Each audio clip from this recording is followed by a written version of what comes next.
आंनि मुङा मिस बिनुता बसुमतारी, गामि कक्लिंबारि, जिल्ला क'क्राझार। खन्थाइ बिबार ग्रुपनि नैथि अनलाइन खन्थाइ आवरायनाय बादायलायनाया दाख्लैबावैसो जानानै थाङो।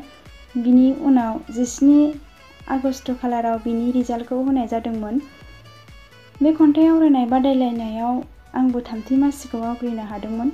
बिनि थाखाय जोबोद गोजोननाय मोन्दों। बे खन्थाइ आवरायनाय बादायलायनायाव मुजियारि खन्थाइखौ होनाय जादोंमोन। गिबियावनो आं खन्थाइ बिबार ग्रुपनि गाहाय सामलायगिरि आरो दैदेनगिरि सारमोननिसिम आंनि गोसो गोरबोनिफ्राय आंनि खुलुमनाय आरो सिबिनायखौ जासिहरग्रोनो सानो।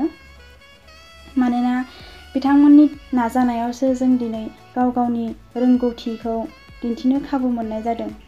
बेजों लोगोसेनो बे खन्थाइ बिबार ग्रुपनि अनलाइन खन्थाइ आवरायनायाव जायफोर बिथांमोनहा बाहागो लादोंमोन, बैसोर बिथांमोननिसिमबो आंनि गोसो गोरबोनिफ्राय अननाय आरो सिबिनाय, बेजों लोगोसे साबायखर बावहरबाय। बेजों लोगोसे जायफोर बिथांमोनहा बे अनलाइन खन्थाइ आवरायनाय बादायलायनायाव सेथि आरो नैथि मासिखौ आवग्रिनानै लानो हादोंमोन, बैसोर बिथांमोननिसिमबो आंनि गोसो गोरबोनिफ्राय रोजा रोजा साबायखर बावहरनाय थाबाय। बेजों लोगोसे खन्थाइ बिबार ग्रुपनिसिम आंनि गोसो गोरबोनिफ्राय अननाय आरो सिबिनाय आरो बेजों लोगोसे साबायखर बावहरनाय थाबाय।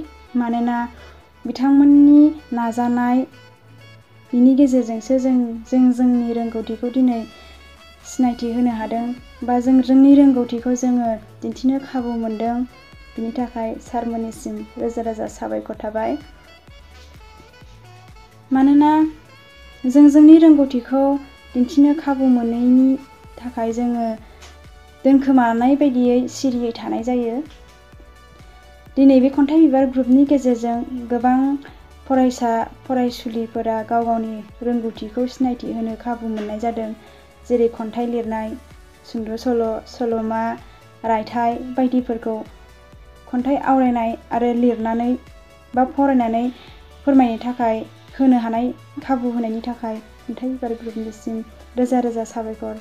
आरो इयुनाव बेबायदिनो बर' थुनलाइखौ सिबिलांनो हागोन बा बर' हारिनि राव थुनलाइखौ खन्थाइ बिबार ग्रुपआ अरायसम सिबिलांबाय थानो हागोन, बेखौ आसा खालामो आरो खन्थाइ बिबार ग्रुपआ अरायसम जोरनानै थाबाय थाथों, बेखौनो आं इसोरनिसिम आरज गाबो।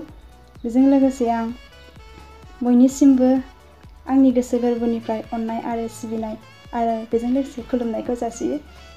एसेनोसै, गोजोन्थों।